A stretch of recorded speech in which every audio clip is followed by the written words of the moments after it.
Hi students, welcome back. I'm ARIJIT sir in my channel ARIJIT GHOSH Chemistry Online. Today we're going to start a very interesting portion, pi backbonding. Okay, so the concept of pi bonding comes. I'm going to take an example how actually pi backbonding occurs. Okay, first I'm taking the example of trisilylamine. This is our trisilylamine with trimethylamine. Now these are the two compounds. These two are going to show us how pi backbonding occurs in trisilylamine and why the basicity of trimethylamine is much more higher than the trisilylamine. Okay, so in case of trisilylamine, what happens, students? It is actually triangular in shape. I am drawing for you the structure of trisilylamine is like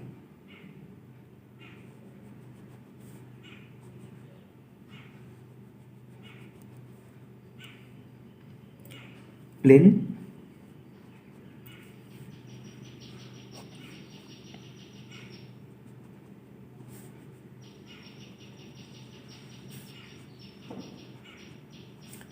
planar and triangular in structure. Okay, and the nitrogen here, this nitrogen actually is sp2 hybridized. Okay students, now what happens over here, the central nitrogen atom is sp2 hybridized, so the lone pair of the nitrogen actually forms the dpi-ppi backbonding with the silicon orbital, because silicon has got the vacant d orbitals. Silicon has d orbital and this d orbital is no more vacant, you can see, because it already has formed the dpi-ppi backbonding. So due to this formation of dpi-ppi backbonding, now the lone pair of nitrogen is not available over here. The lone pair of nitrogen is not available. Since this lone pair of nitrogen is not available over here, so it cannot donate the next to any of the other Lewis acids its lone pair of electrons, so its basicity becomes less.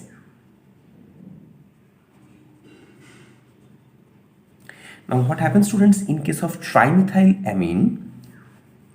The structure of trimethylamine is actually tetrahedral pyramidal structure. Okay, you can see this is actually the structure of trimethylamine and it has got the lone pair. So this is the tetrahedral structure of the trimethylamine.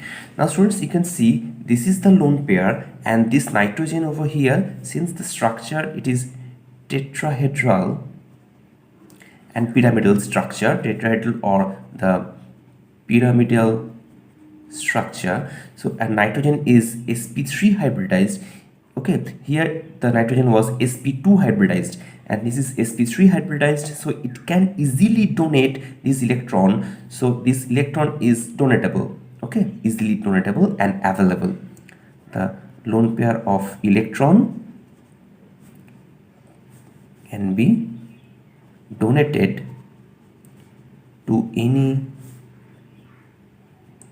Lewis acids.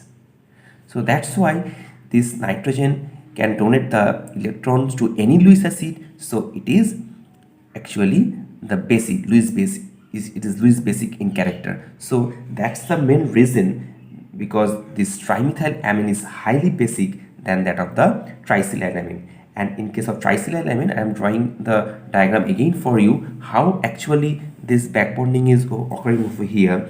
The silicon actually has the d orbital, which is it is already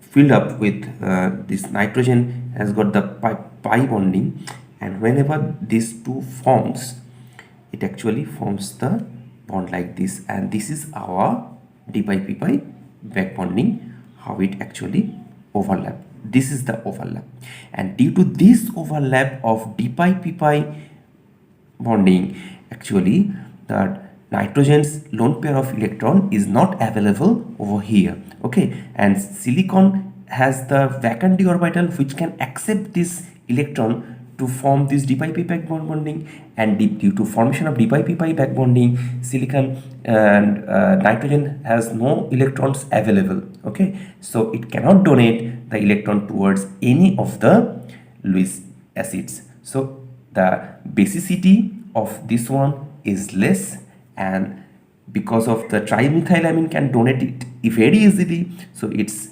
basicity becomes high than that of the trisilylamine.